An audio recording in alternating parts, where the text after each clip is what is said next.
ඔගොල්ලන් දන්නවනේ පරිසරයට බෝඩර්ස් නෑ. ඒ කියන්නේ වැටවල් නැහැ. ඒ නිසා ගොඩක් වෙලාවට අපිට අපේ නිදහසේ අපිට ඕන තරම් දුර බලා ගන්න අවස්ථාව තියෙනවා. හැබැයි ගොඩක් වෙලාවට මිනිසුන් විසින් බෝඩර්ස් ඇති කරනවා. නමුත් අපේ ලංකාවේ අපේ ආසියානු රටවල් වල වගේ අර තාප්ප ගහලා කාටවත් තාප්පෙන් පේන්නේ නැති වෙන්න එහෙම බෝඩර්ස් ගහන සිරිතක් ගොඩාක් රටවල් වල යුරෝපයේ මේ ඇමරිකාවේ වගේ එහෙම සිරිතක් නැහැ. දැන් ඔයගොල්ලන්ට පේනවා නම් ඔය ඈත පේන්නේ ගෙවල් 1 2 3 4ක් විතර ඈතට මට පේන්නේ මේ මගේ යාළුවාගේ ගෙදර ඉඳන්. එතකොට අර ප්ලේ ඒරියා එක තියෙන්නේ අල්ලපු ගෙදර. දැන් එතකොට ඒ ගෙදරයි මෙහි බුද්ධිකලාගේ ගෙදරයි අතර කිසිම වැටක් නැහැ. එතකොට තනකොළ මම මේ ගැන කලිනුත් කතා කරලා තියෙනවා. ඒ කියන්නේ අපේ මිනිස්සු විසින් හදාගන්න බෝඩර්ස් නැති නේබර්හුඩ්ස් හරි ලස්සනයි. දැන් බලන්න එක යායට අර ඈතට යනකම් අපිට නිකන් හරියට ඒක ඇහෙන් දකිනකොට මේ ඔක්කොම අපේ වගේ.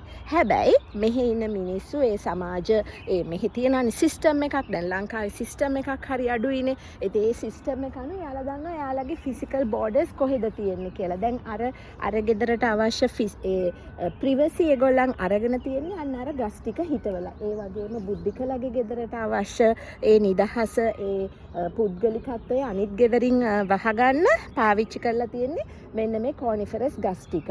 නමුත් ඔයගලන්ට පේනවා නම් අතන තියෙනවා වැටක්. ඒතකොට බුද්ධිකලාගේ එක නේබර් කෙනෙක්ට ඒ වැට ගහලා තියෙන්නේ මං අහුවා ඇයි කියලා. එතකොට කිව්වා ඒගොල්ලන්ට බල්ලෙක් ඉන්නවා කියලා. එතකොට බල්ලෝ ඉන්නවා නම් බල්ලෝ අනිත් අයට කරදරයක්නේ.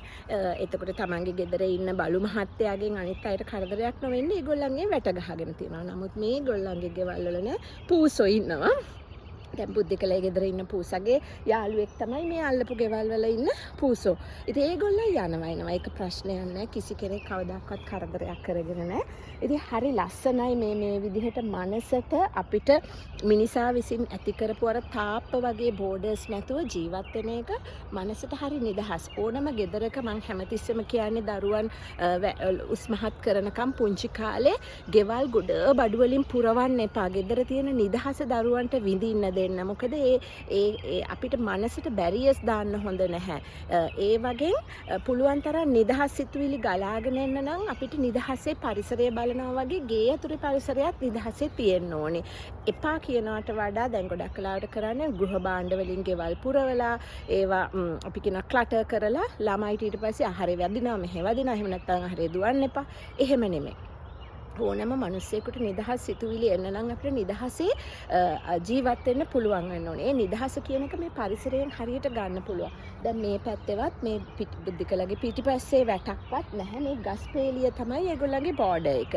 ඉතින් එතකොට ඒ විදිහට පරිසරයේ තියෙන ගස් වලින්ම මේ වගේ බෝඩර්ස් හදාගෙන තමන්ගේ ගෙවත්ත ලස්සනට තියාගෙන ඉන්නවා තනකොළ කපලා.